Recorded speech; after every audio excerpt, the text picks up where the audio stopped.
So we're doing this again, huh? Stars, I'm a fool for your love.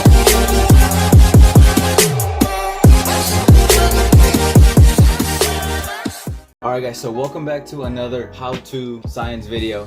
This one's gonna be based on the squat, and I do have two other videos on the deadlift and on the bench. This one's gonna be on the squat. This one's a personal favorite of mine. Within this video we can touch upon how the squat is ideally performed and also some myths that might help you feel a little more comfortable when going up to squatting. So just a quick overview, we're gonna be going over the back squat. There is other variations of the squat that are very effective for both hypertrophy purposes and also strength training, but in this video we're mostly just gonna focus on the back squat. Just a quick pointer of what muscles are gonna be worked during the back squat. We're gonna be looking mostly at the quadriceps, glutes, and some of the muscles that are also involved but not as directly are gonna be your hip abductors, your calves, your hamstrings. The motions that we're gonna be going through in the squat are gonna be hip extension, knee extension. Also, a big part of the squat is going to be your ankle mobility. If you do find this video helpful and you like what you see and you like this type of videos, these science-based research articles that help you increase your squat and perform it safely above all, make sure to hit that subscribe button and like the video. It means the world to me. So let's just get straight into it. One of the key points that is very important when it comes to squatting is having the proper attire. So what I mean by that is having the right shoes is something that I believe is often overlooked. So in this video you'll see me going up to the bar with running shoes. Now that is not the ideal thing you want to do when squatting, simply because having any type of running shoe or like a soft supporting shoe, it's gonna cause you to be imbalanced when you go up to the squat. So this is gonna increase your risk of injury. You're not gonna have a stable support to base the squat off of. Your ankle's gonna be easier for your ankle to move around and kind of roll around a little bit. So if you could get a flat type of shoe, whether it's training shoes or Converse or even just in your socks, it's probably a lot better for you to squat that way than for you to squat with running shoes. So that's one of the main things. Now moving on with the lift, it's always important to go up to the bar, make sure you're centered, make sure you're aligned with the bar, make sure you retract your shoulder blades back and you go up under the bar, making sure you're dead in the center. This is where we have a little variety in the squat, and this is why the squat is such a great move, because there's so many different ways you can do it, and ideally it all comes down to whatever's comfortable. The question comes up between low bar and high bar squat. The only difference between low bar and high bar squat is usually placed 2 to 3 inches below your neck. The reason why powerlifters usually do a low bar type of squat is because essentially what you're doing is you're bringing the bar closer to a center of gravity, and it's going to take less effort to stabilize the bar, as opposed to a high bar where the bar is going to rest along your upper traps. It's going to take a little bit more effort for you to be able to stabilize the bar as you're going down. A good example of how this works is, I know it might be a little confusing just to kind of try to visualize it in your head. It's going to be an article written by Strong by Science, in which they give the example of you holding out your arm and having you hold a 25-pound plate, how you're going to start leaning forward, as opposed to them hanging a 25-pound plate from your bicep, and how it's going to be easier for you to kind of stabilize it. Same concept is going to apply when you want to compare the low bar squat to the high bar squat. A low bar squat is going to keep you tight, it's going to feel like everything is closer to your center of gravity as you go down and up, as opposed to a high bar squat where you're going to feel like you have to kind of really focus on keeping the bar stable. Whether one of them is better than the other, there's nothing that says one of them is better than the other. The only difference that I have found just through all the research I've done, pretty much that you might be able to lift anywhere from 5 to 10% more weight. This is pretty insignificant unless you're a power lifter, which, as I mentioned earlier, this is probably a technique that's preferred by power lifters for that reason alone. But if you're just someone that is just trying to improve on your squat and the actual number down to the last pound or maybe the last kilo is not as important to you, if high bar squatting feels more comfortable to you, then it's totally fine. There's no more quad activation, glute activation from one or the other, and if there is, it was very minimal. So just use whatever stance feels good for you, and let's carry on with the lift. So you got the bar on your back, you got the right shoes, you got high bar squat, low bar squat, don't matter. You're keeping it tight, as I mentioned. You're making sure that you're not excessively flaring out your elbows. It's time to go down on the squat, and this is where the mistakes begin to happen. So make sure you pay attention, bring out the notes, so let's go over this part right here. So as you go down, it's important to keep your core tight. Make sure that you are balanced on your feet. Make sure you're not leaning too much on your heels, because that'll cause you to rock back. Don't be on your tippy toes or on the balls of your feet, because that'll cause you to lean forward. Now when it comes to hitting depth, right, that's probably like the most controversial point of this whole video. Whether it's actually important to hit 90 degrees is half squatting safe, is quarter squatting safe, like what to do, right? What's the difference? Is it really a myth? What am I supposed to do about this? So for this, I like to bring up some attention to a study done by the Journal of Sports Medicine back in 2018, which shows when comparing front squat position to normal squat position, they were going over which type of stance kind of activated more of the muscle groups. But what I want to take away from this study right here is not so much the difference between the normal squat position and the front squat position, because that's kind of irrelevant to this video. What I want to bring attention to is the degrees of knee flexion and the amount of muscle activation. If you guys see the 30-degree knee flexion, which is what mostly is referred to as a quarter squat, we can see how the amount of muscle activation for all the muscles is nowhere near as close as the 90-degree knee flexion. So what does this say? This means that not only is quarter squatting not good for your knees, which I will go in a little bit more of a detail later on this video, but it's not as efficient when it comes to muscle building, right? Okay, let's continue on with the lift. You got the bar, you're going down. You're aware you gotta hit 90. I'm going down, I'm going down. As you're going down, you realize you got valgus. You got valgus knees. You probably don't know what that is.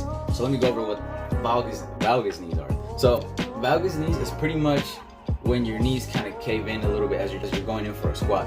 Now, I'm sure you've experienced this at one point, or you've seen someone do it, and you're just wondering like, oh man, like the weight's too heavy. That's true. The weight is probably too heavy.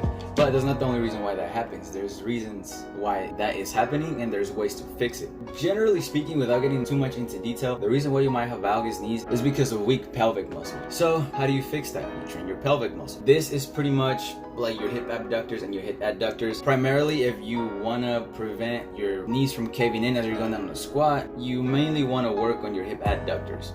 And also your glutes. Your gluteus medius, I believe, is a big part of this. So you mostly want to focus on working your hip adductors and your gluteus medius to make sure that you can kind of keep that steady frame as you go down on the lift and prevent your knees from caving in. So I like to bring attention to another study. So I like to bring attention to this study, which kind of backs up the point that I'm trying to bring up here. It talks about how weakness of the gluteus medius and maximus can result in femoral internal rotation and adduction during the squat. This pretty much is what I just said, but in a fancier way of saying it. It also mentions how an imbalance between the quadriceps to the hamstrings could result in valgus knees as well. And it also mentions how some verbal cues might help the athlete work around that valgus knees. Things like knees out or spreading the floor are some that might work for you to kind of help you keep your knees straight and not caving in. All right, so we're going forward, you're going down, you hit 90, your knees are not flaring in nor out, but we'll keep it there. And you start realizing your knees are passing your toes. And you see the gym bro at the corner of the gym eyeball, and you're like, you're okay, don't worry. And here's why. So it's totally okay for your knees to go past your toes. The reason why that is because it all comes down to how everybody is built different. Would you say that, right? That means is that if you're squatting and you're trying to keep your knee from passing your toes, you're gonna feel like all the weight is kind of gonna start pulling you back, and you're gonna have to use all your spinal erectors to kind of keep the weight in place, which essentially is not a bad thing when you're squatting to use your spinal erectors. It's kind of like a normal thing for them to automatically kick in to help you keep the weight in place. But when you start taking into consideration that you're going down and that's when the weight is going to have the most momentum, you using your spinal erectors is pretty much not going to be helping you keep the weight up, but it's going to try to help you from falling. That's not the point of a squat. If your knee goes past your toes, it's completely fine. It's anatomically correct. It's normal due to plantar dorsiflexion. It's okay. If it happens, just be glad it happens and you're not feeling pain at the ankles. If you do, go ahead and look over some ankle mobility exercises, and that should over time help you get past that. So moving on, you're down, you're going down, you're tight, you hit 90, your knees pass your toes, all good. You hit the bottom. So now once you're at the bottom of the squat, which is called like the hole, you want to use your glutes to help you push out through the bottom of the motion, and then just keep your glutes tight and flex your quads as you go up to the top of the motion. Now when you go down to the bottom, there's something that is called a stretch reflex that you might want to take advantage of to help you not get stuck. It's not ideal for you to stay at the bottom and just chill there at the bottom of the squat, because that might place unwanted tension on your knee joints. So if you could go down and explode up, that's ideally the safest way to do a squat. Now, a lot of people are gonna have trouble getting out of this hole, and they're gonna feel like that's where they get stuck. And there's obviously ways to train around that, things such as a pin squat, where you bring down the squat to the pins or the racking bars and then you come back up, or a box squat, things that are going to help you do that. A lot of great powerlifters have mentioned that they'll train box squat through all their season and then up until their actual competition is when they'll start just going back to conventional squat. So let's recap really quick. You got the right shoes on, you load up onto the bar, you're even, high bar or low bar, it doesn't matter, whatever's comfortable for you. You go ahead, move back, course tight, you go down, you pass 90, your knees pass your toes, totally fine. You use your stretch reflex, flex your glutes, you push through your quadriceps, and now you're back up top. You rack up the weight, and congratulations, you've successfully and safely performed the squat. 3 key points that I want to mention before this video ends that I think are important to know. And the first one is, who should squat, right? There's people that won't squat to save their life because knee pain or whatever, and that's understandable, but in general, everybody should be squatting. It's probably one of the best, more well-rounded lower body movements. It's also referred to as like the king of lower body movements, and rightly so for all the lower body muscle involvement that it has. Now, point 2, range of motion does matter. So, as I mentioned earlier, if you're not going 90 degrees, then not only are you putting your tendons at risk, you're also not getting the most out of the squat. Half squatting and quarter squatting is putting pressure on the interior chain of your body. So if you think of it, you're putting a lot of pressure on your quadriceps and on your knees. And essentially what this means is that you're putting a lot of unwanted stress on your quadricep tendon and your patellar tendon.